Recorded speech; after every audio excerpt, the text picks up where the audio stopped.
तोंडाला छानपैकी चव आणणारा चटकदार असं आपण आंबट गोड सुका आंब्याचं लोणचं भरणार आहे. सुका आंबा म्हणजे याला आंबोशी सुद्धा म्हणतात. तर आपले जे पडलेले हिरवे कच्चे आंबे असतात ते, किंवा तुमच्याकडे जर कच्चे आंबे असतील तर ते सोलून 15 ते 20 दिवस अशी चौकोनी फोडं करून मीठ लावून उन्हात वाळवायची, म्हणजे तो सुका आंबा तयार होतो. त्यातली ही सुक्या आंब्याची फोडं 1 तासभर मी गरम पाण्यात भिजवली होती आणि त्यातलं पाणी काढून घेतलेलं आहे. तर या 1 भांड्याला 4 भांडे आपण गूळ घेतलेला आहे. अर्धी वाटी मोहरी पावडर आहे. तुमच्याकडे मोहरीची डाळ असेल तर ती 4 तास पाण्यात भिजवून घ्यायची असते. पाव वाटी मेथी पावडर आहे. ही मेथी आपण तळून मिक्सरला बारीक केलेली आहे. चवीप्रमाणे मीठ आहे. अर्धी वाटी लाल तिखट आहे. थोडासा हिंग आहे, हळद आहे आणि पाव भांडा आपल्याला तेल घ्यायचंय. आता आपण हे बघूया. प्रथम भांड गरम करून घेतलंय आणि घेतलेल्या तेलापैकी थोडं तेल ह्याच्यात घालून घेतलेलं आहे. आता आपलं हे तेल तापलंय. त्यामध्ये आपण जे तिखट घेतलं होतं त्यातलं अर्ध तिखट तेलात छान असं परतून घ्यायचं. गॅस मिडियम ठेवायचा. आता यावर हिंग पावडर घालायची, थोडी हळद घालायची, अर्ध सामान ठेवून द्यायचं आणि आता आपण गॅस बंद करायचा. हे छान परतून घेतलेलं आहे. यामध्ये अंदाजानुसार मीठ घालूया आणि लगेच आपली ही थोडं जी भिजवून घेतलेली आहे ती घालायची. आपला गॅस बंद आहे.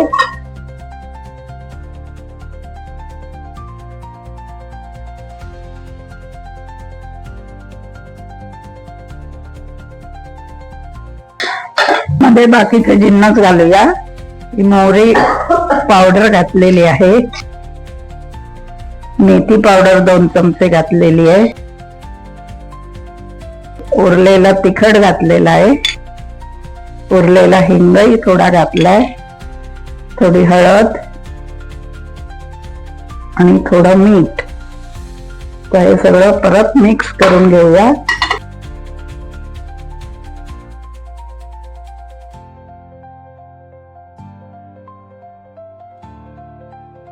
त्यात आपण घेतलेला गूळ ऍड करूया.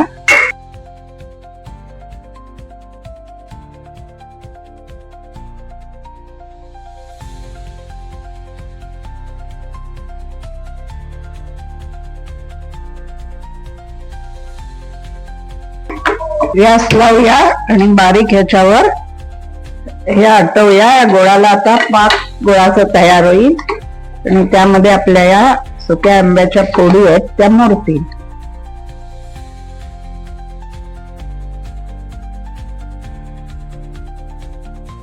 आपला गूळ आता असा वितळत चाललाय.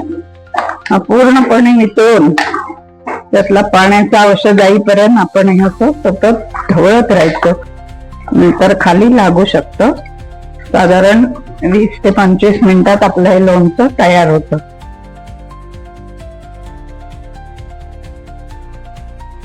हे बघा, आपला गूळ असा छान वितळल्याचा पाक झालाय. थोडीशी फोड आपली शिजू देत आणि गुळाचा अजून पाक होऊन तो थोडा आटू दे, म्हणजे त्याच्यात जर काय पाण्याचा अंश असेल तर निघून जातो. तुम्हाला वाटलं तर या स्टेजला थोडस तेल पण तुम्ही अजून ऍड करू शकता.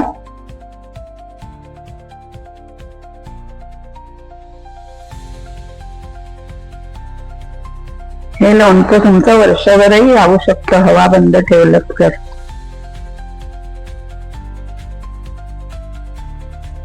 हिरव्या लोणच्याला असा कड यायला लागलाय, बुडबुडे आले आणि हे इतपत आपलं झालेलं आहे.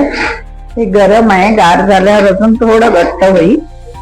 त्यामुळे या स्टेजला आपण गॅस बंद करून पूर्ण गार करून घेऊया.